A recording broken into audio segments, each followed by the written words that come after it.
Hello guys, আসসালামু আলাইকুম। কেমন আছেন আপনারা? আশা করি ভালো আছেন। তো আমিও ভালো আছি ইনশাল্লাহ। ফাইনালি গাইস, আজকে আমরা ঈদের দিন আজকে আমাদের পুরানো বাড়ি গ্রামে আমরা ঘুরতে আইছি। এগুলো হলো আমাদের গ্রাম অঞ্চল। এসো, চারিদিকে অনেকগুলো খালি জঙ্গল আর জঙ্গল। দেখুন আপনারা, এগুলো হলো সব পুরোনো গামারি বাগান ছিল আগে। হ্যাঁ, এটা হলো আমাদের কালপাট, মানে পুরো একটা ডং আসার কথা আছে। এগুলো হলো সব ভুট্টা ক্ষেত, ভুট্টা। এই হইলো আঙ্গুর। মানে তুমি কোনে গেছিলা? তোমার দাদি বাড়ি কোনে? আর ইনু কোনে গেছিলা? তোমার জিডি বাড়ি? তোমার জিডি বাড়িতে কি খেলা? ভাত খাইছে, নাস্তা খাইছে। তুমি তোমার দিদি বাড়িতে কটা মিষ্টি খাইছাও? এত সুন্দর রাস্তা গ্রামে দেখুন আপনারা।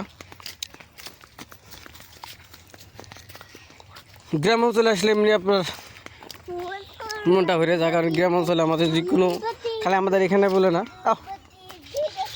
সব জায়গায় গ্রাম অঞ্চলে গেলে মানুষের প্রাকৃতিক মানে যেটা প্রাকৃতিক সৌন্দর্য সেটা ফুটে ওঠে। আর আপনার ছোটোকালের সব বস্তুগুলি আপনার মানে মনে হয় আপনার যখন ছোটোকালে গ্রাম অঞ্চলে ঘুরতেন, কোন জায়গাতে বেড়াতেন, কোন গেতেন, এগুলো সব মানে স্মৃতি মনে পড়ে।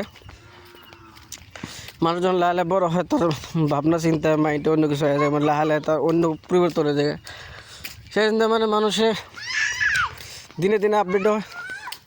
কিন্তু আপনার মানুষ যত পরিবর্তন হয় না কেন, শহরে যান, গ্রামে থাকেন, প্রবাসী থাকেন, আর দিনে থাকেন, বছর অন্তত এই একটা বার হইলেও ঈদের সামনে আমার গ্রাম অঞ্চলে যাইতে লাগে। নাহলে আপনার সেই বাল্যকাল বা শিশুকালে যেগুলো আমার স্মৃতি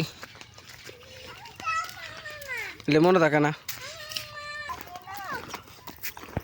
কালফার দেখুন, এটা হলো একটা ডং মারা ডং। আর এগুলো দেখুন কত সুন্দর সুন্দর পাথর। আর এগুলো হলো ভুট্টা ক্ষেত। মাছ নাই, এগুলো মাছ নাই, মাছ নাই। আর এগুলো দেখুন কত সুন্দর সুন্দর সবজি।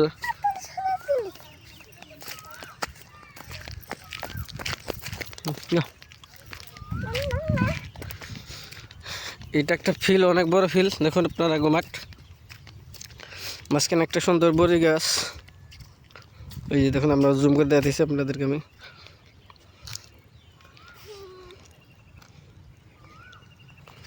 এগুলো সব ভুট্টা ক্ষেত। আজকাল আকাশের পরিস্থিতিটা বেশি ভালো না, খালি মেঘ আর মেঘ। এগুলোর পুরোপুরি কামের ওখানে সব ভুট্টা ক্ষেত। আর এই লঙ্গরা হয় না,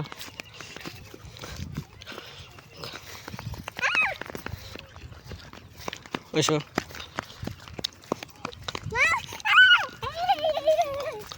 এইখানে একটা গরু ঘাস খেতে আছে দেখুন আপনারা।